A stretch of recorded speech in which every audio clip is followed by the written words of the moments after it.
15 days of weight loss ఛాలెంజ్లో day 2 చూసేయండి. Morning లేవగానే జీరా వాటర్ తీసుకున్నా. మీరు జీరా వాటర్ తీసుకోలేకున్నా అట్లీస్ట్ గోరువెచ్చని నీళ్ళు తాగండి, మంచి రిజల్ట్ ఉంటుంది. ఇంకా దాని తర్వాత వర్కౌట్స్ స్టార్ట్ చేశాను. ఈరోజు వెదర్ మాత్రం చాలా అంటే చాలా బాగుంది. 9 అయినా కూడా స్టిల్ క్లౌడీగా ఉంది. ప్రశాంతంగా వర్కౌట్స్ చేశాను మార్నింగ్. మీరు వర్కౌట్స్ చేయలేకున్నా అట్లీస్ట్ వాకింగ్ అన్న ట్రై చేయండి. మార్నింగ్ టైమ్స్ చాలా అంటే చాలా మంచి రిజల్ట్ ఇస్తుంది. వర్కౌట్స్ తర్వాత ఇంకా మార్నింగ్ బ్రేక్ఫాస్ట్గా దోశ పెట్టారు, దోశ తిన్నాను. మీరు బ్రేక్ఫాస్ట్ని అసలు స్కిప్ చేయొద్దని. బ్రేక్ఫాస్ట్ స్కిప్ చేయడం వల్ల నీరసంగా యాక్టివ్గా అంత ఉండరు.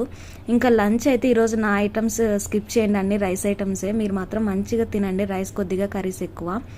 అలాగే ఇంకా లంచ్ తర్వాత ఒక ఫ్రూట్ తీసుకోండి ఏదైనా, ఒక 1 అవర్ తర్వాత. నేనైతే ఈరోజు పప్పాయ తీసుకున్నాను. ఇది తినడం ఏమో కానీ కోయడం అయితే చాలా ప్రాసెస్. ఈవినింగ్ ఇంకొన్ని బాదం పప్పు తీసుకున్నాను, నైట్ నానబెట్టినవి. ఇంకా నైట్కి పుల్కా, కొన్ని కర్రీస్. డిన్నర్ మాత్రం ఎర్లీగా తినడానికి ట్రై చేయండి. వీడియో నచ్చితే లైక్ చేయండి, సబ్స్క్రైబ్ చేసుకోండి.